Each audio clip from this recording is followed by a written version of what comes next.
ইনি রাষ্ট্রপতি পুরস্কার প্রাপ্ত কৃষ্ণনগরের প্রখ্যাত মৃৎশিল্পী ঘূর্ণির সুবীর পাল।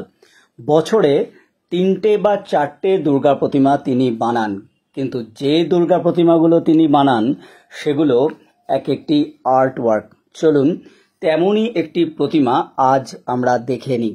এই প্রতিমাটি নদিয়া জেলার পায়রাডাঙ্গায় যাবে। প্রথমে যে প্রতিমাটিতে দেখলেন শিল্পী কাজ করছেন সেটি কিন্তু এই প্রতিমাটি নয়, একই রকম প্রায় দেখতে, সেটি কলকাতায় যাবে। এবার সুবীর পাল যে 3টে দুর্গা প্রতিমা তৈরি করছেন সেগুলো প্রায় হুবহু একই রকমের। এই প্রতিমা তিনি আগে তৈরি করেছিলেন, সেটা দেখেই কিন্তু পূজা উদ্যোক্তারা তার কাছে তেমনই প্রতিমা বানিয়ে দেওয়ার জন্য বায়না দিয়েছেন।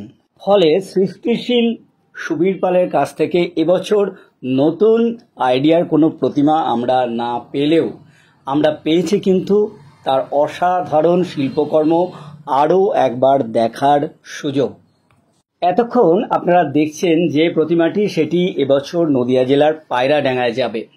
প্রতিমাটিকে খুব কাছ থেকে আপনাদেরকে দেখাচ্ছি, এত কাছ থেকে এত ডিটেলে দেখা কিন্তু আপনাদের পক্ষে বোধহয় সম্ভব নয়, দূর থেকে দেখতে হবে।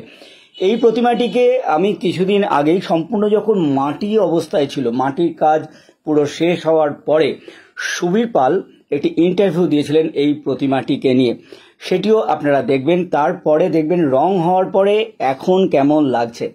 সুবীরদার কাজ একেবারে চোখ ফেরানো দায়। দেখুন, আপনারা যে সমস্ত প্রতিমাগুলো দেখেন সাধারণত তার থেকে কিন্তু অনেক আলাদা। আমি তো মাঝে মাঝে ভাবি যে এই প্রতিমাগুলো যদি সংরক্ষণ করা যেত তাহলে কত ভালো হতো, কিন্তু তা তো হবার নয়, তো বিসর্জন দিতেই হয়।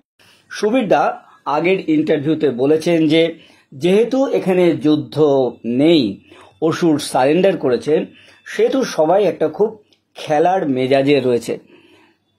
যে সমস্ত বাহন রয়েছে দেবদেবীদের, তারা নিজেদের মধ্যে খেলার একটা অনুষঙ্গ নিয়ে আছে।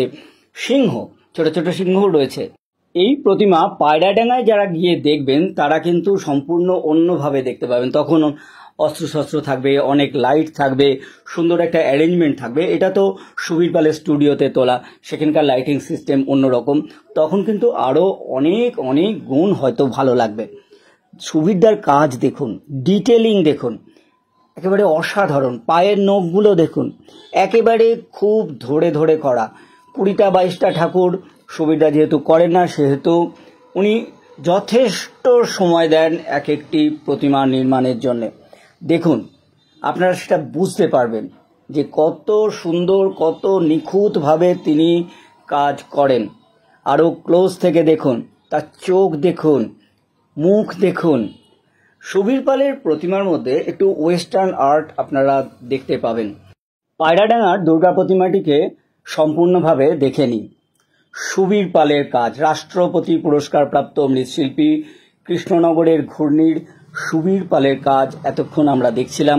কেমন লাগলো আপনাদের এই দুর্গা প্রতিমা যেটি পায়রাডাঙ্গায় যাবে? আপনারা সম্ভব হলে মণ্ডপে গিয়ে দেখবেন। ভালো লাগলে লাইক ও শেয়ার করবেন, শুভেচ্ছা নেবেন।